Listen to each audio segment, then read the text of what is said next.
Aquí en el pizarrón tengo una breve taxonomía. Se le llama taxonomía o también se le llama orden normativo. Es el orden de las normas. Se le puede llamar denominación técnica. Es una denominación técnica de las normas. O también puede ser llamada una taxonomía de las normas. Ok, como ustedes quieran. Un orden normativo. La sesión pasada vimos que eran las normas y los tipos de normas. Entendemos por normas todo aquel conjunto de reglas que están orientadas a dirigir y a ordenar o a regular los comportamientos del hombre en sociedad. Y tenemos 4 tipos de normas: las normas religiosas, las normas sociales, las normas morales y las normas jurídicas. Bueno, ahora vamos a ver la taxonomía o la denominación técnica. Por ejemplo, vamos a empezar con las normas religiosas.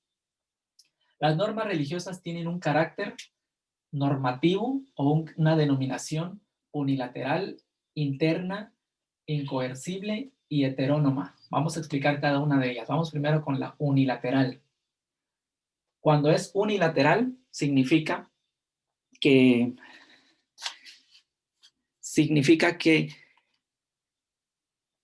voy a poner un ejemplo. Yo estoy hablando de aquí para allá con ustedes y esta es una comunicación unilateral, de aquí para allá. Si ustedes se comunican conmigo, ya sea abriendo el micrófono, ya es una comunicación bilateral. Pero si yo nada más doy una información y ustedes la reciben, es una característica unilateral. Es un lenguaje o una forma de comunicación unilateral. Lo mismo pasa aquí con las normas religiosas, unilaterales. Es decir, alguien las dictamina, un ente extraño, externo, fuera de mí o fuera de ti, otro agente o otra persona u otro grupo lo dictamina y te lo da. O nos lo da o nos lo impone. Entonces, aquí se supone o se infiere, mejor dicho la palabra, se infiere que alguien dictaminó unas normas y se las señaló, se las dio. Aquí fue un ente, las creó y este ente externo se la dio o se la otorgó al sujeto o a la sociedad.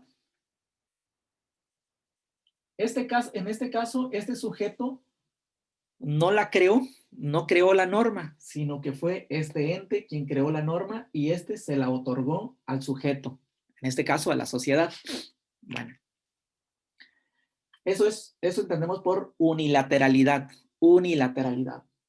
Por interioridad o internas, estamos refiriéndonos a una característica que la norma tiene como fin regular un comportamiento interno. Es decir, aquí a la norma lo que le interesa es lo que está dentro de ti, regular lo que está dentro de ti. ¿Qué es lo que puede regular dentro de ti? Tus emociones, tus acciones, porque las acciones se manifiestan, se materializan, pero nacen del corazón o nacen de la mente. Es decir, entonces tiene que regular lo que piensas, lo que sientes desde tu corazón y desde tu mente. Eso es lo que le interesa a la norma, controlar lo que pasa internamente en tu intelecto, en tu mente, en tu corazón, ese deseo, ese anhelo, esa voluntad, es lo que le interesa como controlar y gobernar la norma. Por eso es interioridad o es interna. No le interesa lo externo, sí se materializa, pero para lograr lo externo, la norma religiosa dice, primero me voy a meter en sus pensamientos y desde sus pensamientos voy a gobernar y por lo tanto, si he gobernado sus pensamientos, es muy fácil que él vaya a obrar según lo que está prescrito en la norma. Bueno, entonces por eso conocemos como interioridad. Otra característica u otra denominación técnica de la norma religiosa es que es incoercible. Por incoercible, ustedes ya saben, el otro día platicamos un poquito de eso, es que la norma no tiene un carácter que pueda obligar al sujeto o a la sociedad o al grupo a quien se le entregó la norma para que la cumpla. No se le puede obligar. Me refiero a obligar por medio de una fuerza pública, por medio de una fuerza militar o por medio de otra situación o de otra acción. No se le puede obligar. Se le dice, tienes que cumplirla, pero si tú no quieres cumplirla, eso ya es responsabilidad tuya y tendrás sanciones o tendrás consecuencias, pero no te vamos a obligar a que la cumplas de ninguna manera, porque el sujeto puede ampararse ante la ley, ante el Estado, de que una norma religiosa no le puede obligar a actuar de cierto modo. Eso queda a su criterio, a su voluntad, y ya dependerá de él. Pero obtendrá un beneficio u obtendrá un perjuicio en función de su cumplimiento o incumplimiento de las normas religiosas. A eso se refiere la incoercibilidad. La incoercibilidad que no lo pueden obligar. El sujeto no está obligado a cumplir con estas normas. Heteronomía o heterónomas. Son heterónomas y heterónomas significa que un ente extraño, un ente externo la dictaminó y entonces en ese sentido la norma tiene un carácter de que alguien tiene que realizar la acción que este ente está proponiendo. En este caso, el sujeto tiene que realizar esto. Pero, lo habíamos dicho, no es obligatorio. Es una, ¿cómo le podemos decir? Un compromiso, es un compromiso con su ser divino, con su creador, de que la cumpla. Se le incita, se le estimula o se le anima a que cumpla una norma, pero no se le puede obligar. Entonces, entendemos por heteronomía que alguien externo relata la norma o la prescribe y hay beneficios y hay consecuencias de la norma en cuanto a su cumplimiento o incumplimiento. Ok, voy a dejar entrar a un alumno, a Acuña, que no lo veo por aquí. Sí, tengo bastantes en sala de espera, que me disculpen. Nada más que no los veía.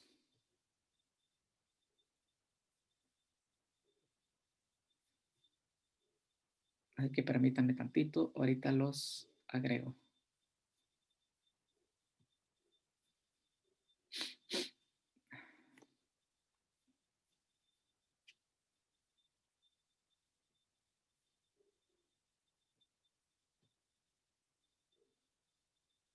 Creo que ahí están, ya se agregaron todos. Bueno, disculpen a los que no los había agregado, estaba aquí entrado con la explicación. Bueno, bienvenidos todos y buenos días a los que acaban de llegar.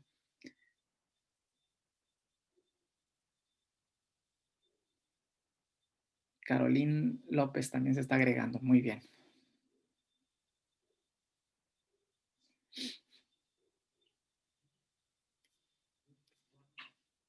Ya listo. Bueno, entonces, Diego Brian. Hablamos de la heteronomía en función de esa característica. Ok.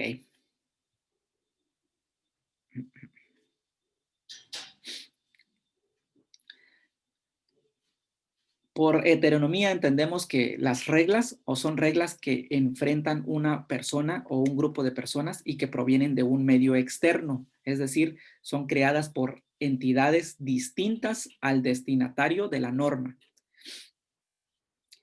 Por ejemplo, las reglas que se aplican en el tránsito de vehículos en una ciudad fueron creadas por personas ajenas a quien usualmente conducen su automóvil. Y en la heteronomía se puede entender que son personas o son entes que deben estar facultados.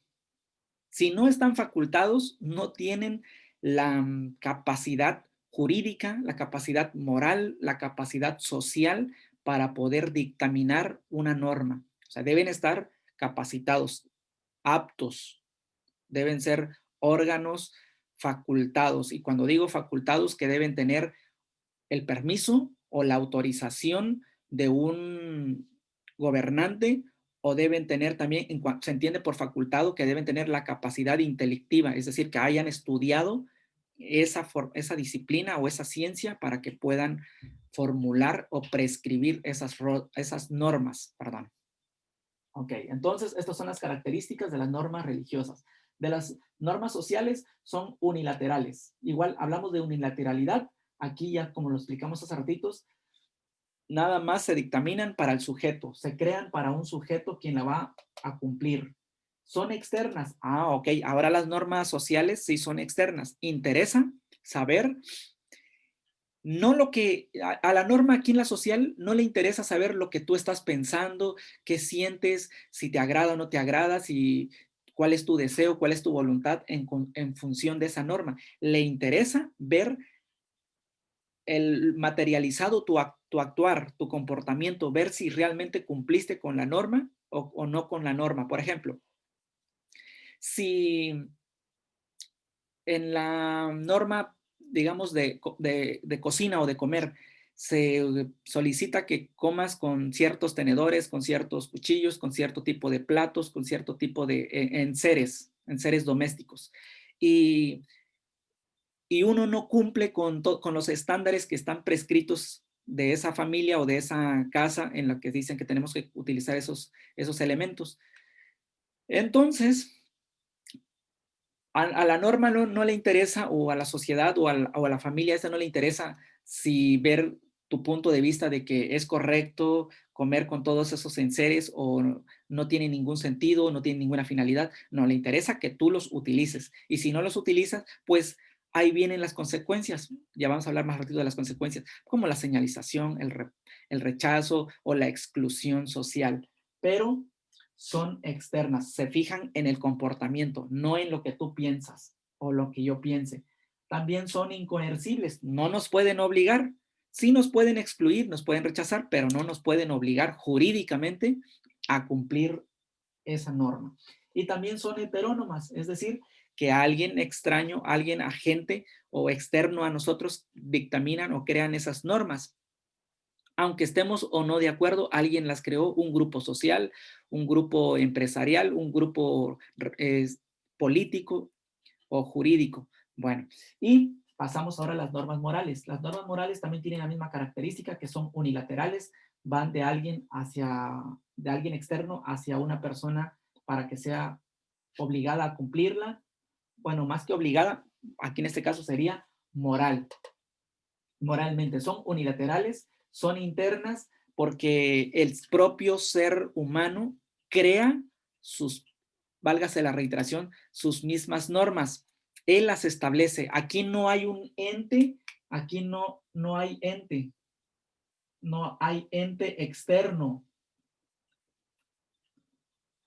sino que es el mismo sujeto quien las crea. En este caso aquí es el sujeto el quien las viene creando. Él dice, voy a tender mi cama todos los días, todas las mañanas que me levante. No voy a dejar que mi esposa o que mi madre o mi padre o alguien más tienda mi cama, o que mi hermana o mi hermano, sino que yo la voy a tender. Y resulta que no la cumples, pues entramos en esta característica. Nadie te puede obligar a que tiendas tu cama. Te pueden decir, te pueden regañar, te pueden sermonear, te pueden decir todo lo que tú quieras, pero no te pueden obligar, no pueden traer al Ministerio Público o a la policía para que te obliguen y tiendas tu cama. Entonces, sí van a haber consecuencias de que te van a regañar, incluso a lo mejor ni te regañen, y si tú no lo cumples, pues va a haber una consecuencia negativa internamente en ti de decir, híjole, pues no la cumplí, un reproche moral, una conciencia negativa en tu persona de que no cumpliste con ese propósito. Eso es lo que podría pasar porque es incoercible. Y son autónomas. Estas no son heterónomas, son autónomas porque hablamos de lo que estábamos comentando, Raritos, que el mismo sujeto se las impone, el mismo sujeto las crea, no hay un organismo, no fueron los papás, no fueron las mamás, no fue la escuela, no fue otra institución quien las dictaminó o quien las prescribió. Y vamos con las normas jurídicas. Las normas jurídicas sí tienen una gran diferencia. Estas no son unilaterales. Todas las demás son unilaterales, mientras que estas sí son bilaterales. Es decir, aquí hay un acuerdo en que los entes que prescriben la norma se la dictaminan al sujeto para que ésta la cumpla, pero también estos entes que crearon la norma tienen que cumplir la misma norma, aunque ellos la hayan elaborado, aunque ellos estén facultados para prescribirla, también tienen que cumplirla. Es decir, el Ejecutivo Federal, el Presidente de la República, los diputados y senadores y los del sistema judicial tienen que cumplir con la norma. Los policías, los mismos de verificación vehicular, los del tránsito, tienen que cumplir con las normas. Los de inmigración tienen que cumplir con las normas. Aun cuando ellos se puedan escudar de decir, pues es que nosotros somos la autoridad, independientemente de que sean autoridad, nadie está por encima de la Constitución, ni el presidente de la República está por encima de la Constitución. La Constitución es la máxima ley que impera sobre todos y está por encima de todos los ciudadanos. Y la Constitución dice que nadie está por encima de la ley. Entonces, tanto los entes que crean la norma aquí, cuando son bilaterales, como los obligados, los sujetos o la población, están obligados, aquí sí, obligados jurídicamente, legalmente, a cumplir todas y cada una de las normas. Aquí estamos hablando de que esta norma sí son coercibles, nos pueden obligar por la vía pública, o por la fuerza pública, perdón, por la fuerza pública, o por algún otro medio de represión, nos pueden obligar a que cumplamos con la norma. Por ejemplo, si yo soy un arrendado, voy a rentar una casa yo quiero vivir en una casa o en un departamento. Entonces el arrendador, el dueño de la casa me dice, pues tienes que firmar un contrato y me dice, estás obligado a pagar primero un mes adelantado o 2 meses adelantados como un depósito, una garantía de que no te me vas a escapar o no te vas a aprovechar de vivir unas semanas y te vas a ir. Entonces, o por cualquier otra razón, como un medio de seguridad, hago los depósitos anticipados y yo estoy obligado, yo como arrendado, con el arrendador a pagar. Tengo una obligación jurídica por pagar la renta. Si yo no la pago, el arrendador tiene la obligación jurídica para poder hacer que yo pague lo que le debo o lo que es de la renta. Y lo puede hacer de manera primero en acuerdo conmigo, diciéndome, ¿sabes qué? Tienes que pagar, no me has pagado ya 1 mes, 2 meses o 3 meses. Si no pagas para la otra mensualidad, se utilizará la fuerza pública. Y entonces me puede obligar jurídicamente a que yo pague. En todo caso, si no pago, me expulsa, me saca de la casa, pero estoy condicionado a pagar o a devolverle ese dinero que se le debe a esa persona, de una u de otra manera. Entonces, aquí no hay excusas, aquí sí nos pueden obligar. Nos guste o no nos guste la norma, tenemos que cumplirla y la tenemos que cumplir de una manera jurídica o de una manera legal. Son externas, porque aquí no nos interesa también la norma, no le interesa lo que yo piense, si estoy de acuerdo con la norma, si me parece injusta, si me parece cruel, si me parece déspota, si me parece muy tirana, si me parece que no está con mi realidad, no va de acuerdo con mi filosofía de vida. No le interesa nada. Lo que le interesa es ver que tú hayas cumplido con la norma, ver que tú hayas hecho el depósito de la renta, ver que tú no hayas pasado un alto, ver que tú no hayas tirado basura en la calle. O sea, le interesa la conducta material, le interesa lo físico, verlo, observar que ese comportamiento sea ajustado, sea bien pegado a la norma que está prescrita. Entonces, en ese sentido hablamos de que son coercibles y son heterónomas, es decir, que también las crea un organismo exterior a nosotros y hay un acuerdo de bilateralidad, como lo decíamos aquí, de que ambos son obligados a cumplir las normas, a respetar las normas. Bueno, eso es en cuanto a todo lo que es la taxonomía o lo que es la denominación técnica de las normas. Me gustaría saber si hay alguna duda, alguna pregunta en relación con esto. Dice aquí, y si es al revés, el rentero no te da tu depósito cuando ya te vas a salir del departamento, tienes tú también la obligación jurídica de demandar a esta persona, porque cada vez que se entrega un depósito, se firma un recibo. Entonces, en ese caso, con esos recibos, tú puedes demandar al arrendador o al arrendatario de que te devuelva ese dinero y lo puedes hacer primero de palabras y si no hay un acuerdo de palabras, procedes jurídicamente. Así es. Bueno, ¿y qué puede ser aquí? Dice, podría ser por la causa que tuvo algún daño y del depósito cobrara. Ah, bueno, también eso hay que a valorarlo. Cada vez que una persona se va a salir, debe dejarlo tal cual lo recibió. De preferencia, cuando uno recibe una casa, tomar fotografías de cómo la recibiste. Y cuando te vas a salir, si tuvo algún desperfecto y ves que tu hijo o alguien rayó la pared o hizo un agujero, pues subsanar esa situación para devolverlo en las condiciones que tú la entregaste. Ahora, si la entregas muy dañada en comparación, sí se te va a cobrar una proporción, pero ahí ya sería un acuerdo que se debe firmar al principio. Siempre al principio se deben firmar las condiciones. Bueno, cuando me voy a salir, ¿cómo te voy a entregar tu casa? Con esas condiciones. Si hay algún desperfecto, cuánto porcentaje me vas a descontar si en dado caso que lo hubiera. Entonces, todo debe ser antes en el contrato que uno firma. Si uno no lee bien las especificaciones del contrato, te puede uno meter en muchas complicaciones, en muchas dificultades a la hora de querer abandonar o salirse de la casa. Entonces, eso puede ser. Y ya he visto que sí lo cobran y te lo utilizan como una excusa. Es que, mira, me entregaste la casa muy dañada, con rayones, etcétera, etcétera, y te cobran, a lo mejor no es el equivalente, pero se aprovechan. Si pagaste 2 mensualidades, digamos de 8,000, 9,000 pesos, 10,000 pesos, y te lo cobran por una subsanada que puede costar 300, 400 pesos. Entonces, ese es el problema.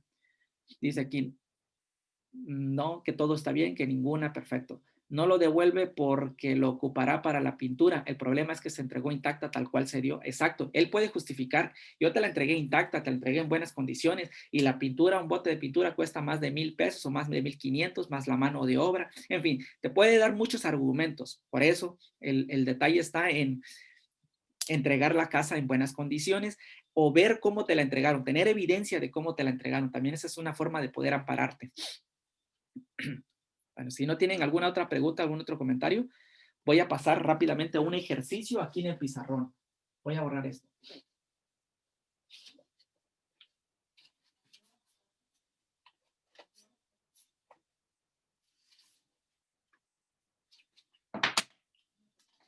Vamos a hacer un ejercicio rápidamente aquí. Aquí voy a poner criterios y aquí voy a poner las normas.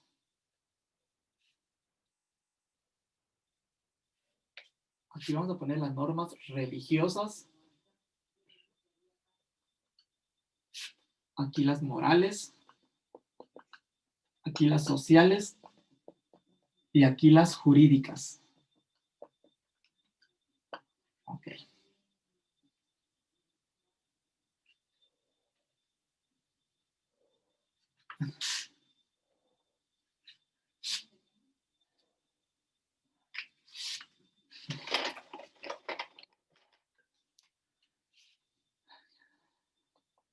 Aquí vamos a poner quién lo dictamina. Aquí vamos a poner el obligado. ¿Quién es el obligado? Y aquí vamos a poner ante quién se responde. Ok. Aquí vamos a poner sanción o sanciones. ¿Y qué se espera? ¿Qué se espera? Bueno, así.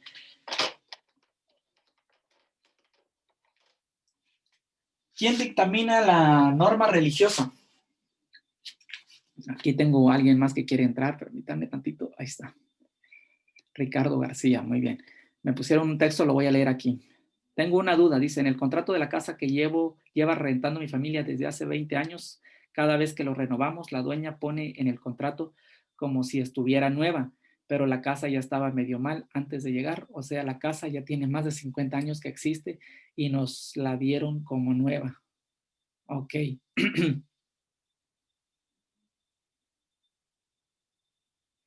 Ahí hay un detalle que tuvieran que verlo con un notario público o con un abogado.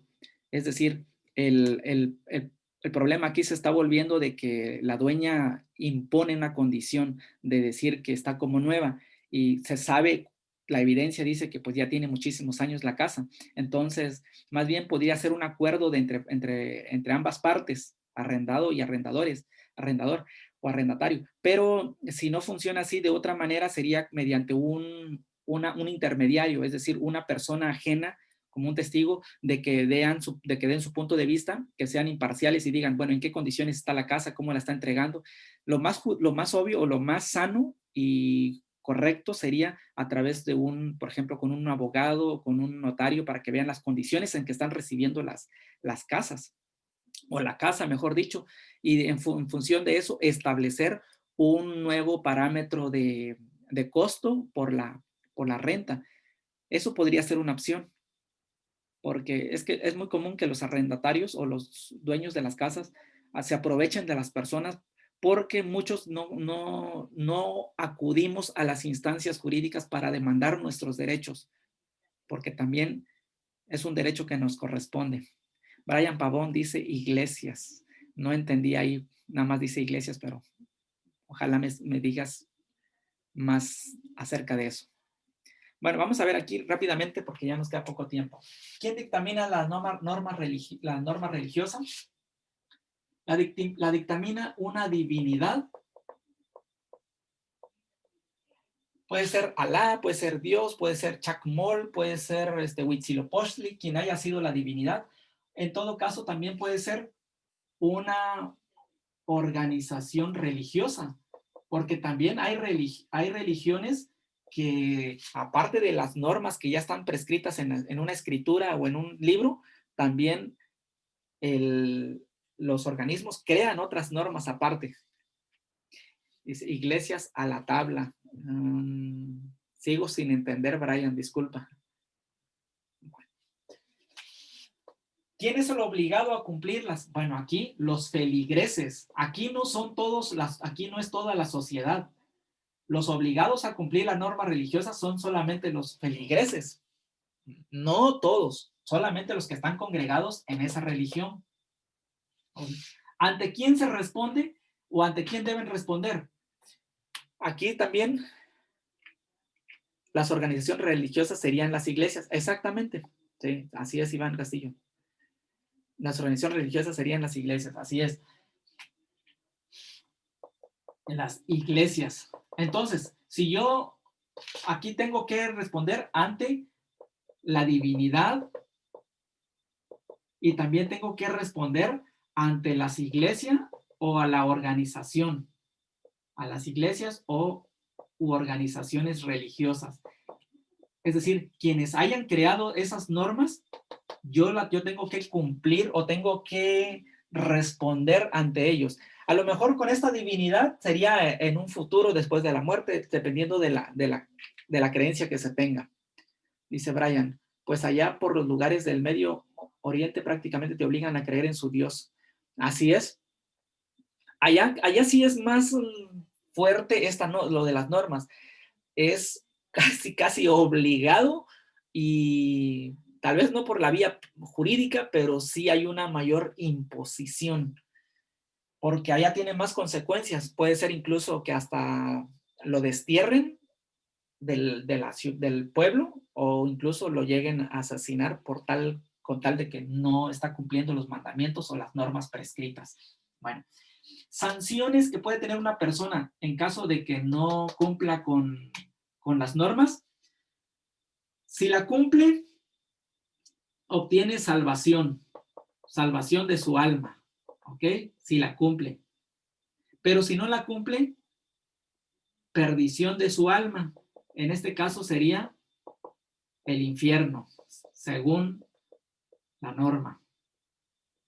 Entonces, aquí lo que buscan es lograr la santidad, la salvación del alma. ¿Y qué se espera? Lo que se espera es obediencia. ¿Obediencia a quién? A la divinidad, a las organizaciones religiosas o a las iglesias o a los ministros o a los pastores o a los sacerdotes, como se les llame. Obediencia, ¿ok? Voy a admitir a alguien más que está entrando aquí. Ok. Se pierde la salvación del alma, así es. Muy bien. Obediencia para alcanzar la santidad, así es. Obediencia para alcanzar la salvación o la santidad. Y si no, pierden su alma, se van al infierno. Eso es según la norma moral, perdón, religiosa. Ahora, las morales, ¿quién la dictamina? El mismo sujeto. El mismo sujeto la dictamina. La misma persona la dictamina. Ashley Alonso, Axel Yela, Brian Pavón, etcétera, etcétera. ¿Qué es la divinidad? La divinidad es un Dios o pueden ser varios dioses. Es un Dios o varios dioses. Por ejemplo, Jesucristo, Jesús de Nazaret o Dios es una divinidad. Para los mayas, su divinidad pues era, algunos de ellos eran Huitzilopochtli. Tenemos también el dios Quetzalcóatl, es una divinidad. Alá para los musulmanes es una divinidad. Mahoma es una divinidad también. Bueno, Mahoma es un profeta, mejor dicho. Mahoma es un profeta. Los dioses griegos, exacto. Los dioses griegos eran sus divinidades. Zeus era su divinidad del pueblo griego. Zeus, Baco, la diosa, ¿cómo se llamaban las diosas? Bueno, hay muchas diosas, ¿no? Pero, por ejemplo, en egipcio estaban las Acertá, Afrodita, Buda, exactamente. Buda es una divinidad. Muy bien, gracias por su respuesta. Muy bien. Ahora, las normas morales la dictamina o la crea, la prescribe el mismo sujeto. ¿Quién es el obligado? ¿Ok? El mismo sujeto. Él es el mismo obligado a cumplirla. ¿Ante quién responde? Si no cumple... Sí, ya me quedan 4 minutos. Sí, ya nada más voy a terminar. Exactamente. ¿De quién se responde? Aquí se responde ante la conciencia. Ante el tribunal de su conciencia se va a responder, es decir, con nosotros mismos. Muy bien. ¿Qué sanción? Pues un reproche. Yo obtengo un reproche moral. Yo me reprocho a mí mismo, válgase la reiteración, de que no cumplí. ¿Qué espero yo? Pues yo espero cumplir, pero si no cumplo, pues no pasa nada, nada más un reproche moral. Bueno, ahora vamos con sociales, las sociales. ¿Quién lo dictamina? La sociedad. ¿Quién es el obligado? Todos, la misma sociedad, incluyendo ellos mismos que la prescribieron. ¿Ante quién se responde? Ante la misma sociedad. A ellos se responde. ¿Qué sanciones hay? Aquí puede haber exclusión. En algunos países, en algunos pueblos, te excluyen de la comunidad, te corren. O también puede haber repudio, que te repudien o te señalen. ¿Sí? Señalización, ahí está, el que no cumple, el desadaptado, el desobligado, etcétera, etcétera. ¿Qué se espera? Pues igual, obediencia y cumplimiento. Ok, las jurídicas, ¿quién la dictamina? Aquí, los órganos facultados. Los órganos facultados y estos vienen siendo como el Estado, en pocas palabras, el Estado, con todas sus administraciones. El rechazo social, exactamente, es como una disciplina para corregir los errores, etcétera, etcétera. Muy bien, chicos. Bueno, ¿qué más? ¿Quién es el obligado? La sociedad. Y aquí serían todos, incluyendo el presidente de la República, los senadores, diputados, todos son obligados. ¿Ante quién se responde? Aquí sí se responde ante los tribunales de justicia. Ante todos los tribunales de justicia, Ministerio Público, todas las administraciones de las policías, los de la Marina responden ante sus propios, comparecen ante sus propios tribunales de la Marina, etcétera, etcétera, pero todos. Y no se usa contra ellos mismos. Lamentablemente suele suceder eso, que no se usa contra ellos. Sanciones. Aquí puede haber prisión. Pueden meter a la persona a la prisión. Puede también haber pérdida de bienes, que nos quiten los bienes, las propiedades. O te quiten la casa, te quiten muchas cosas. Entonces pueden haber muchos tipos de sanciones. Incluso Puede ser que también estés condenado a pagar un servicio social. Si no tienes dinero, es que no tengo dinero porque cometiste infracción. Bueno, pues vas a limpiar la calle. Exactamente, vas a limpiar la calle durante un mes. Embargos, sí, te pueden embargar tus cosas, exacto, tus pertenencias. ¿Y qué se espera? Pues igual se espera obediencia y cumplimiento. Ok, muy bien.